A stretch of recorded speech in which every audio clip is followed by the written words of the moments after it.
야구 경기 중에 퍼펙트 경기가 있습니다. 투수가 9회까지 타자를 단 한 명도 1루에 진루를 시키지 않은 것. 그러니까 모든 타자가 다 아웃되는 것이 이제 퍼펙트라는 경기입니다. 그래서 투수가 완벽하게 경기를 끝냈다 해서 퍼펙트, 완전한 게임이다, 완벽한 게임이다, 이런 말을 붙이죠. 그런데 이 퍼펙트 게임은 투수의 힘으로만 되는 게 아닙니다. 수비의 도움이 절대적으로 필요합니다. 평범한 타구를 수비가 놓쳤어요. 그러면 퍼펙트 게임 깨진 겁니다. 주자가 에라 때문에 나간 거니까요. 그러니까 수비도 완벽한 수비를 해줘야 됩니다. 또 어쩔 때는 굉장히 잘 맞은 안타성 타구인데, 누가 봐도 안타인데 수비가 날라서 잡아줘요. 그러면 퍼펙트 경기가 되는 겁니다. 그러니까 퍼펙트 경기라는 투수 혼자만의 힘으로 할 수 있는 것이 아니라 수비수들의 도움이 절대적으로 필요하다라는 것을 알 수 있습니다. 사람은 혼자서는 완전할 수 없습니다. 사람 자체가 완전할 수 없고 완벽할 수가 없습니다. 오늘 우리가 읽은 설교의 제목이 뭐죠? 주보를 참조하시면 완전하신 하나님입니다. 하나님은 완전하신 분이십니다. 실은 인간은 연약하고 부족합니다. 실수가 있습니다. 그래서 누군가 의지할 대상이 필요하죠. 그게 누굽니까? 하나님, 완전하신 분입니다. 만약에 하나님이 완전하시지 않다면, 이건 굉장히 웃긴 이야기입니다. 하나님이 완전하신 건 너무 당연한 이야기죠. 완전하시지 않다면 그분은 믿음의 대상이 될 수가 없어요. 우리처럼 불완전하다, 흔들린다. 근데 그분은 믿음의 대상이 아니죠. 우리가 인간이 부족하고 연약해서 의지할 대상이 필요한데, 근데 하나님이 불완전하다. 하나님은 믿을 수 없는 분이죠. 하나님은 완전하신 분입니다. 그럼에도 불구하고 우리는 머리로는 하나님이 완전하시다는 것을 이해하고 받아들입니다. 근데 실제의 삶에서는 하나님이 완전하십니까? 라는 것에 대해서 의문을 갖고 살 때가 있어요. 왜냐하면 세상이 불완전해 보이거든요. 완전하신 하나님이 만든 이 세상은 왜 이렇게 불완전한 것입니까? 왜 이 땅엔 죄악이 많고 폭력이 있고 전쟁이 있고, 우리나라는 매일 곳곳마다 아파트들이 지어지는데 왜 내가 살 아파트는 없는 것입니까? 왜 하나님은 이렇게 불공평하십니까? 하나님은 완전하다고 우리는 머릿속으로는 이해하지만 실제로 우리가 삶에서 느끼는 그러한 체감은 하나님은 완전하신 분이 아니신 것 같습니다. 하나님의 완전함과 인간이 생각하는 이 하나님에 대한 그 완전함의 사이에는 뭔가 괴리감, 차이가 있어요. 그럼 성경은 왜 하나님을 완전하신 분이라고 우리에게 알려주고 있고, 인간이 느끼는 이 감정과 하나님의 완전함 사이에는 어떠한 그런 관계가 있을까요? 굉장히 설교가 어려워진 것 같아요, 지금 말이. 오늘 말씀을 통해서 한번 살펴보도록 하겠습니다. 제가 이제 군대를 논산에서 이제 훈련소 6주를 하고 자대로 갔습니다. 28사단이라는 곳에 갔는데, 이제 논산에서 6주 훈련을 받으면 조교들이 있어요. 이 조교들이 사회의 물을 다 빼야 되니까 훈련병들을 굉장히 혹독하게 이제 훈련을 시킵니다. 그리고 말도 되지 않는 이제 명령을 합니다. 갑자기 내무반에 딱 들어와서 주먹! 그러면 이제 다 이제 따라야 됩니다. 쭉! 다 쳐다봐야 돼요. 지금부터 활동복으로 갈아입고 밖으로 집합한다. 집합하는데 걸리는 시간 5초 준다. 몇 초? 5초! 실시하면 막 후다닥 옷 갈아입고 막. 근데 실은 우사인 볼트도 5초 안에 못 가요. 근데도 어떡합니까? 해야 돼요. 조금이라도 빨리 가야 된다는 생각이 있어요. 안 그러면 늦었다는 또 그 이유를 가지고 얼차례를 하고 기합을 주니까 겁이 나가지고 뭐 어떻게 해서든지 빨리 갑니다. 근데 실은 그 명령은 뭐죠? 불가능한 명령이죠. 지킬 수 없는 명령. 율법에 대한 이스라엘 백성들의 감정이 저는 이랬을 거라고 봅니다. 하나님은 이스라엘 백성에게 율법을 주셨어요. 근데 그 율법은 우리가 아는 것처럼 온전히 지킬 수 있는 가능성이 있습니까? 없습니까? 지킬 수 있으십니까? 불가능한 것이죠. 우리 1절부터 3절까지의 말씀을 우리 함께 읽도록 하겠습니다. 시작.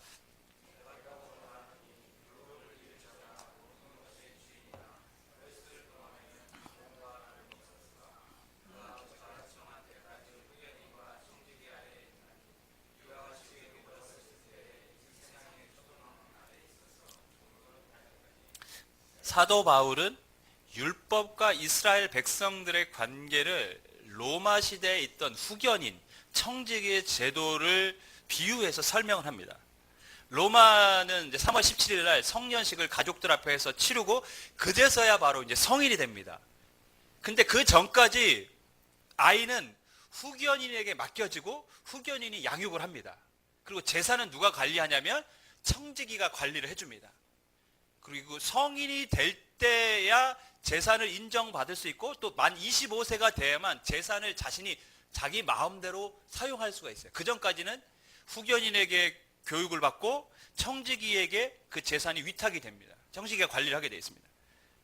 그러니까 분명히 오늘 성경을 보면 유업을 잃을 주인의 아들이긴 하지만 어떤 면에서 보면 그는 후견인의 도움을 받아야 돼요. 후견인의 말을 따라야 되는 그런 삶을 살아가는 것이죠. 그래서 유업을 잃을 자가 모든 것의 주인이나 어렸을 동안에는 종과 다름이 없다라는 표현을 한 거예요. 1절 말씀을 다시 보겠습니다. 내가 또 말하노니 유업을 잃을 자가 모든 것의 주인이나 어렸을 동안에는 종과 다름이 없다. 그러니까 아버지가 정한 때까지는 후견인을 따라야 되는 것이죠. 주인이지만 아버지가 위탁한 후견인을 따라야 되는, 어떻게 보면 굉장히 모순된 관계입니다. 주인의 아들인데 후견인의 말을 따라야 되는 것이죠. 이스라엘 백성들에게 있어서 율법이 이와 같습니다. 하나님은 이스라엘 백성들에게 율법을 주셨습니다. 왜 주셨습니까? 제가 지금까지 계속해서 하나님 어떤 분이신가를 설교하면서 말씀을 드렸던 내용입니다. 하나님은 거룩하시기 때문에 이스라엘 백성들에게 거룩한 삶을 살라고 주셨습니다. 그리고 그 율법은 또한 하나님이 거룩하시고 이스라엘 백성들에게 거룩한 삶을 살기 위해서 주셨기 때문에 거룩한 삶을 살아가는 자들에게는 하나님께서 복을 주시는 그런 하나의 방편으로 주셨습니다. 그런데 문제는 뭐냐? 율법을 온전히 지킬 수 없다라는 것이죠. 온전히 지킬 수 없으며 율법을 온전히 지킬 수 없으며 하나님의 거룩한 백성이 될 수 없다는 이야기인가 동시에 하나님이 주시는 복도 받을 수 없다라는 이야기입니다. 그럼 지키지도 못할 율법을 왜 주셨을까요? 지키지도 못할 율법이면 누구 약 올리려고 주는 겁니까? 이래가 가끔 아빠 뭐 이렇게 손 한번 여기 하이파이브 하겠다고 막 점프를 뜁니다. 근데 키에 맞춰서 제가 낮춰주겠죠. 뭐 점프를 하는 건지 제자리에서 그냥 손만 드는 건지 모르니까 딱 칩니다. 그럼 제가 좀 더 높이 들어요. 못 치죠.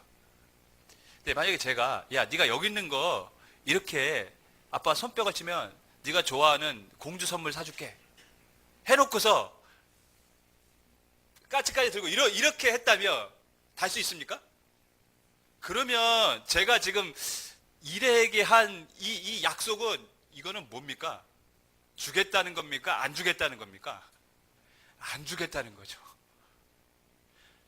율법을 지켜야만 하나님의 복을 받고 하나님의 거룩한 백성으로서의 삶을 살 뿐만 아니라 그것이 하나님 백성이 유지될 수 있는 하나님과의 계약적인 관계였어요. 근데 율법을 지킬 수 없다며 그 하나님의 주신 율법은 과연 무슨 의미가 있는 것입니까? 하나님은 왜 이스라엘 백성들에게 율법을 주셨을까요? 제가 예전에 직장을 다녔을 때 직장 동료가 저희가 이제 교회를 열심히 다니니까 물어봤어요. 왜 교회를 다니는 사람들은 예수님을 믿어야만 구원을 얻는다고 하느냐?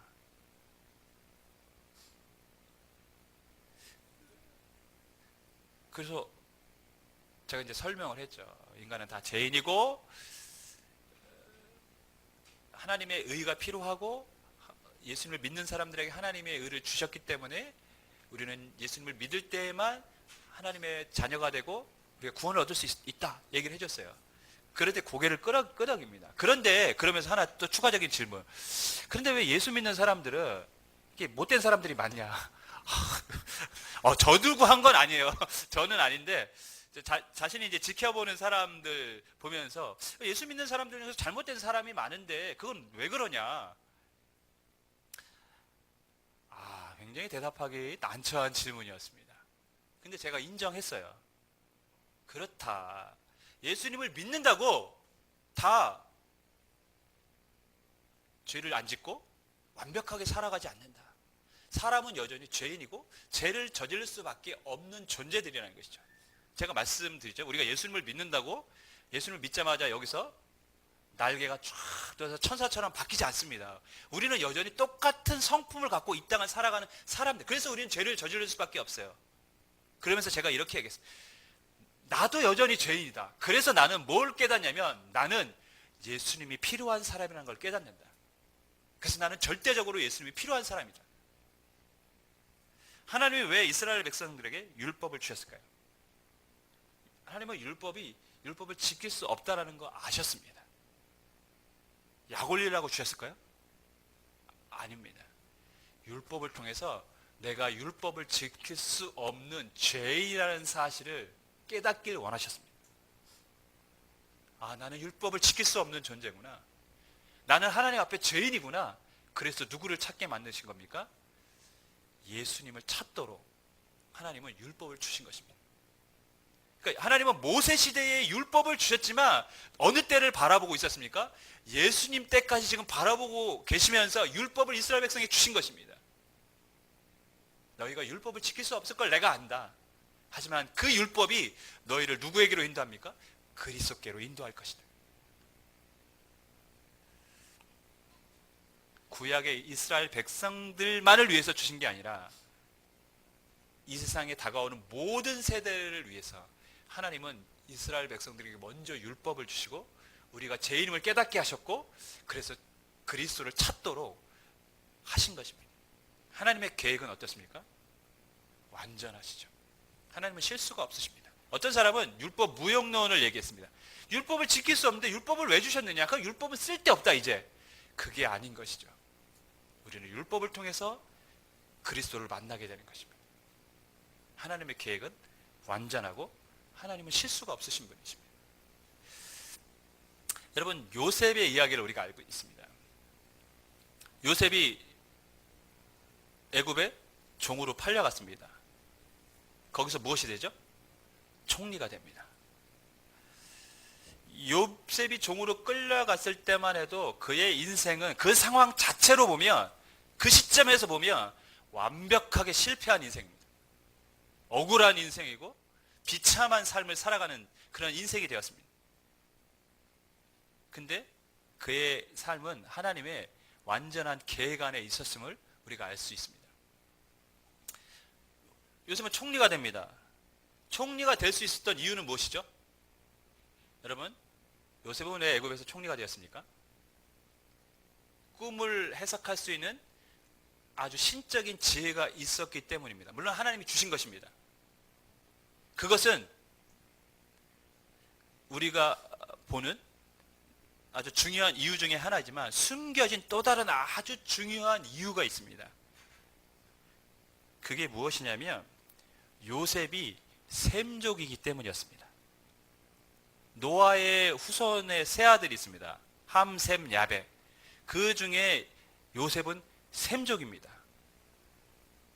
여러분, 요셉이 애굽에 갔을 때 애굽의 바로는 본토 애굽 사람이 아니었어요. 셈족의 사람들이 애굽으로 흘러 들어가서 본토 사람들을 몰아내고 왕조를 세웠습니다. 셈족의 왕이었어요. 그런데 셈족의 한 지혜로운 청년이 왔어요. 그러니 그 사람을 당연히 어떻게 했겠습니까? 등용을 했겠죠. 사용을 했겠죠. 하나님은 원래 아브라함 때부터 이스라엘 백성을 애굽에 보내셔서 4대 만의 큰 민족에 대해서 돌아오게 하시겠다는 것이 하나님의 계획이었습니다.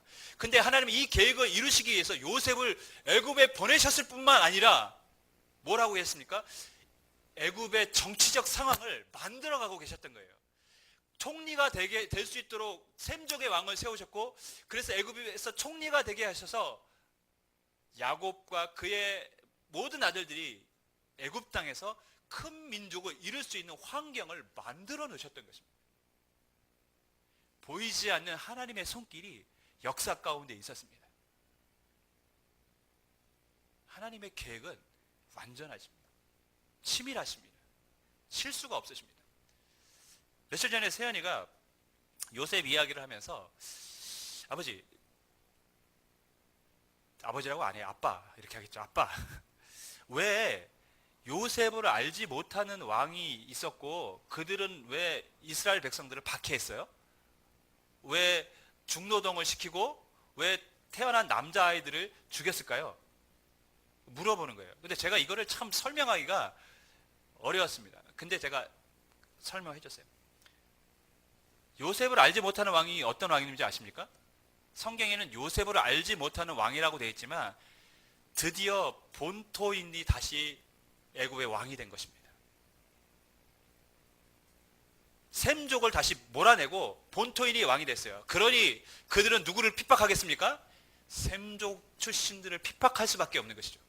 그리고 이스라엘 백성들은 정말 하나님의 은혜로 자식들이 계속 늘어납니다. 번성합니다. 이것을 두려워했던 거예요. 그래서 바로가 저들이 가만히 있으면 우리를 공격할 수도 있다. 그러한 두려움 때문에 출애굽기를 보면 바로가 이스라엘 백성들을 핍박을 하고 남자아이를 다 태어나면 죽게 명령을 내린 것입니다.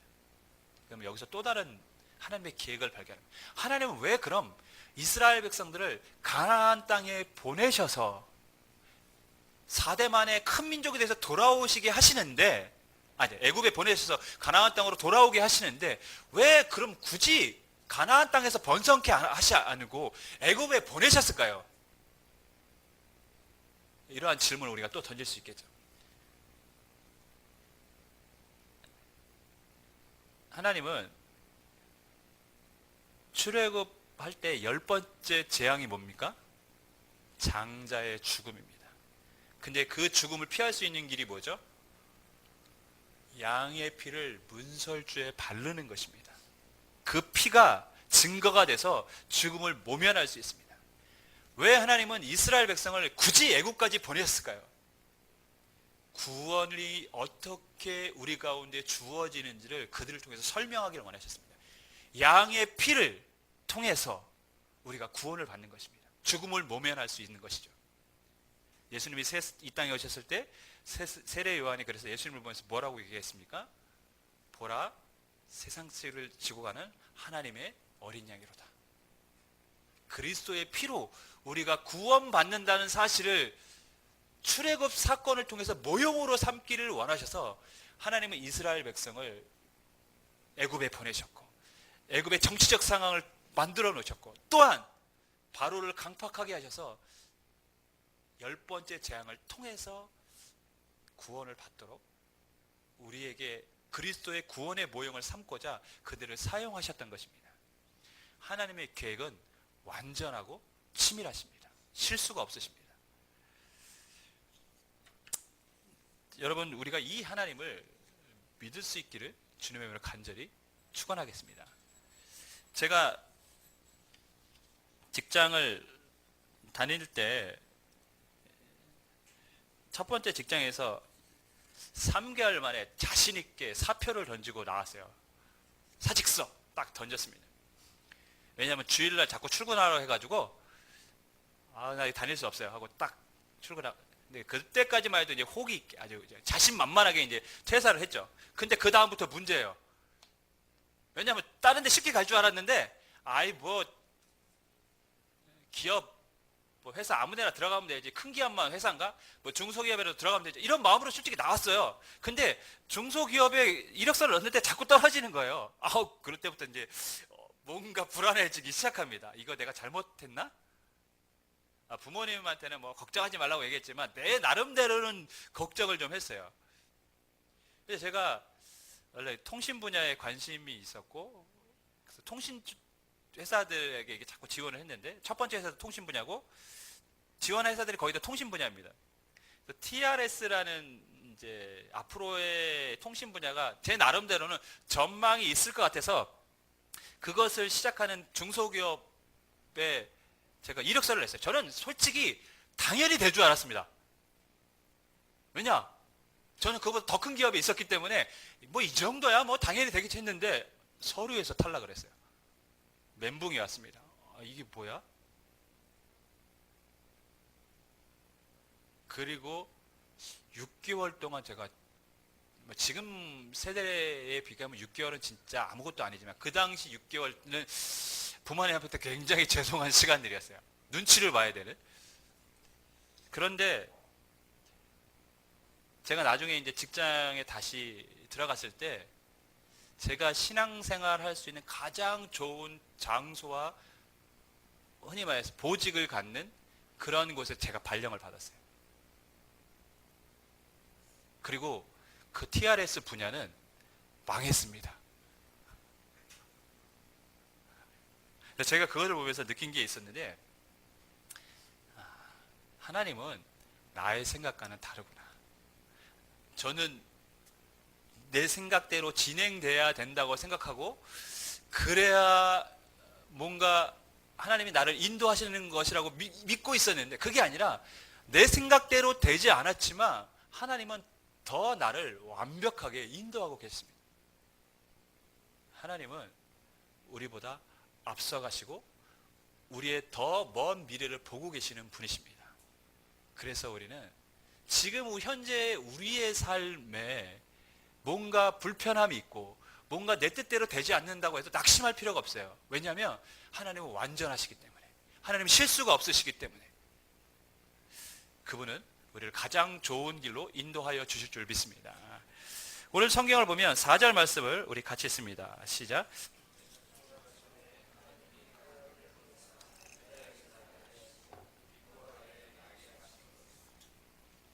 때가 참에 하나님께서 이제 아들 예수님을 보내주셨다는 거예요. 때가 찼습니다. 그러니까 무르익었다는 것이죠. 그러니까 하나님이 생각했을 때 그때가 바로 예수님을 보내실 때라고 하나님이 생각하고 예수님을 보내셨다는 것입니다. 근데 인간 편에 있어서는 참 왜 그때가 하나님의 때인지 이해할 수가 없어요. 지금부터 2017년 전에 왜 하나님은 예수님을 그때에 보내셨을까요? 지금 보내시면 더 좋을 것 같은데, 우리가 눈으로 예수님 볼 수도 있고 얼마나 좋습니까? 왜 하나님은 하필 그때 보내셨을까요? 인간의 때와 하나님의 때는 항상 다릅니다. 특별히 이스라엘 백성들에게는 더더욱 그랬습니다. 이스라엘 백성들은 북이스라엘은 BC 722년에 아수르의 멸망을 당하고, 유다는 BC 586년에 바벨론에게 멸망을 당합니다. 그 후로 계속해서 독립된 나라가 된 적이 없어요. 바벨론 다음에 페르시아 다음에 헬라 다음에 로마. 예수님이 오셨을 당시에도 로마의 지금 속국인 상태입니다. 무려 예수님이 오셨을 때에도 유다의 기준으로만 따져도 586년 이상을 다른 나라의 속국으로 살아가고 있습니다. 여러분, 말이 586년이지 우리가 일제 몇 년입니까? 36년? 586년을 다른 나라의 속국을. 그러고도 이스라엘 백성은 실제 독립한 것은 1900년도입니다. 따지면 한 거의 2000년 넘게 나라 이름 백성으로 살아가고 있었어요. 여러분, 이스라엘 백성들의 입장에서는 답답한 것이죠. 왜 하나님은 메시아를 보내주시지 않는 것인가? 그들은 메시아가 와서 빨리 자신들의 나라를 회복시켜 주길 원했는데 메시아가 안 오는 거예요. 그리고 우리가 아는 것처럼 말라기 선지자 이후로는 400년 동안 하나님이 어떠한 선지자들을 보내주시지도 않았고 하나님 말씀도 들려주시지 않았어요. 그러니까 아주 답답한 시간들이 굉장히 오랫동안 지속되고 있습니다. 그동안 이스라엘 백성들은 초조하고 불안한 것이죠. 왜 하나님은 아무 일도 하지 않는 것이지? 왜 하나님은 메시아를 보내주시지 않지? 왜 하나님은 말씀을 우리에게 들려주시지 않지? 인간은 늘 하나님의 때에 대해서 물음을 갖고 있습니다. 지금 하나님 일하셔야 되는데, 지금 말씀하셔야 되는데, 지금 역사하셔야 되는데, 근데 하나님은 그러고도 무려 400년 뒤에 예수님을 보내주셨습니다. 하나님은 그때까지 뭘 하고 계셨을까요? 침묵하고 계셨을까요? 하나님은 그때까지 예수님이 오실 때를 준비하고 계셨던 것입니다. 이스라엘 백성들이 메시아를 기다리기 시작했습니다. 왜? 나라 잃은 세월이 오래되니까 빨리 메시아가 왔으면 좋겠다. 이런 간절함들이 그들에게 막 일어났어요. 그래서 예수님이 왔을 때 그들이 처음에 예수님을 막 따라갈 수 있었던 이유가 메시아에 대한 기대감이 있었기 때문이다. 저 사람이 메시아다 하니까 저 사람이 분명히 이 나라를 회복시켜 줄 거라는 그런 기대감을 갖고 예수님 앞에 관심을 갖고 쫓아다닌 겁니다. 그런 메시아에 대한 갈망이 있었어요. 두 번째, 하나님은 복음을 전할 수 있는 환경을 준비시켜 주셨어요. 이스라엘 백성들이 포로 시대에 했던 일이 뭐냐면 하나님의 말씀을 다시 배우는 것이었습니다. 우리가 말씀에 순종하지 않았기 때문에 이러한 나라 잃은 삶을 살아간다. 말씀을 다시 배워야 된다. 그래서 흩어진 곳에 그들이 한 일이 뭐냐면 회당이라는 것을 세웁니다. 회당을 세워서 거기서 하나님의 말씀을 가르치기 시작합니다. 그러니까 유대에만 회당이 있는 것이 아니라 로마 시대 여러 나라에 다 회당이 있었어요. 근데 사도 바울이 복음을 어디서 전합니까? 회당에서 전하기 시작합니다. 하나님은 복음을 전할 수 있는 준비를 지금 하고 계셨습니다. 세 번째, 가장 중요한 게 하나님은 언어를 준비시켰어요. 언어를 통일시키셨습니다. 로마는 라틴어를 씁니다. 하지만 그 전에 헬라가 통치했던 시대의 문화의 영향을 더 많이 받습니다. 그래서 언어는 헬라어를 씁니다. 왜냐하면 헬라어는 쉬워요. 우리는 이제 헬라어 보면 저게 무슨 언어야 이러지만 우리는 근데 헬라어와 친숙합니다. 우리나라 사람들 헬라어와 친숙해요. 여러분이 모르는 사이에 헬라어 많이 사용합니다. 알파, 헬라어입니다. 문구점 알파, 헬라어입니다. 또 여러분이 좋아하는 오메가3, 오메가 헬라어입니다. 베타, 감마선, 다 헬라어입니다. 수학의 기호 중에 시그마라는 기호가 있어요. 그죠? 시그마, 그거 헬라어입니다. 헬라어 쉬워요. 헬라어는 정말 쉽습니다. 그래서 시장 사람들도 사용하는 언어가 헬라어였어요. 하지만 라틴어는 굉장히 어렵습니다. 그런데 로마 시대에 그래서 헬라어가 사용이 되어졌습니다. 그러니까 학문이 있는 사람만 언어를 사용하고 쓰는 게 아니라 헬라어는 아무나 쓸 수 있는 언어가 되었던 것이죠. 그렇기 때문에 사도들이 복음을 들고 세상에 가서 복음을 전하기가 쉬웠어요. 왜? 헬라어라는 쉬운 언어를 다 사용하고 있었기 때문에. 하나님은 언어를 통일시켜 놓고 복음을 전할, 예수님이 오셔서 이 복음이 땅끝까지 빨리 전해질 수 있도록 환경을 준비하고 계셨던 것입니다. 마지막으로 하나님이 준비하셨던 건 뭐냐면 길을 준비하셨습니다. 모든 길은 어디로 통합니까? 어디로 통하죠? 로마로 통합니다. 이 로마가 한 일 중에 가장 위대한 일이라면 길을 닦는 거였어요. 로마는요, 땅을 팝니다. 길을 내기 위해서. 그 다음에 거기에 자갈을 다 깔아놓습니다. 그 다음에 그 위에다가 평평한 돌을 얹습니다. 그러니까 지금의 무슨 고속도로 만들듯이 길을 다 닦아놓은 거예요. 반듯하게. 그리고 옆에 배수로를 만들어 놨어요.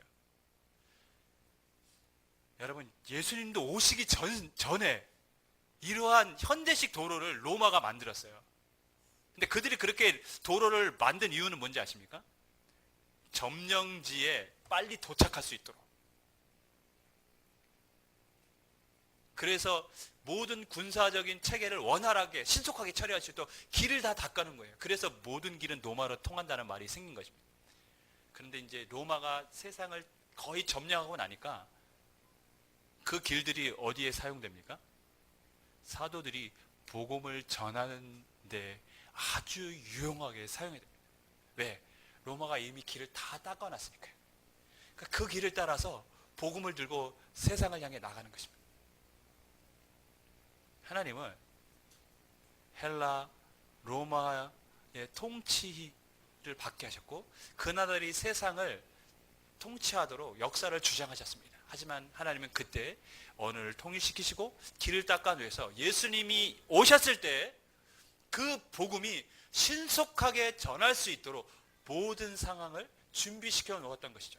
그래서 때가 참에 하나님이 아들을 보내주셨고 그 복음이 지금 우리에게까지 들려질 수 있도록 하나님께서 역사하셨던 것입니다. 하나님은 완전하십니다. 계획도 완전하시며 하나님의 시간, 때도 완전하십니다. 그래서 우리는 불안해하지 말아야 됩니다. 내 때가 아니라고, 내가 생각했던 때가 아니라고 우리는 불안할 필요가 없습니다. 하지만 우리는 늘 어떻습니까? 조급하죠. 왜 지금 안 될까? 지금 돼야 되는데. 이러한 마음을 갖고 살아갑니다. 요즘 아주 핫한 방송인이 있어요. 배정남 씨라고. 원래는 모델인데 예능 CF 여러 군데 활동을 하더라고요. 그 배정남 씨가 유행시킨 말이 있어요. 그 단어가 뭔지 아십니까? Sure, why not? Sure, why not? 물론이지, 왜 안 돼? 당연하지. 사진 찍을 수 있습니까? Sure, why not? 당연하죠. 괜찮아요. 해요. 같이 놀 수 있습니까? Sure, why not? 왜 안 됩니까? 됩니다. 하세요. 아주 긍정적인 마인드를 갖고 살아가는 사람이죠. Sure, why not? 실은 우리 그리스도인들이 해야 될 말이죠. 지금 우리의 상황이 내가 생각했던 대로 흘러가지 않아도 우리는 불안해하지 않아야 됩니다. 그러면서 당당하게 Sure, why not? 괜찮아. 할 수 있어. 걱정하지 마. 근데 우리는 sure, why not이라는 단어보다는 why라는 단어를 더 많이 쓰죠. 왜? 왜 하나님? 왜 납니까? 왜 이렇게 안 됩니까? 왜? 여러분, 하나님은 완전하시고 실수가 없으십니다. 그래서 우리는 why? 왜 안 됩니까? 왜 접니까? 이러한 말보다는 I believe in God. 나는 하나님을 믿습니다. I trust. 나는 하나님을 신뢰합니다. 이 고백을 해야 되는 것이죠.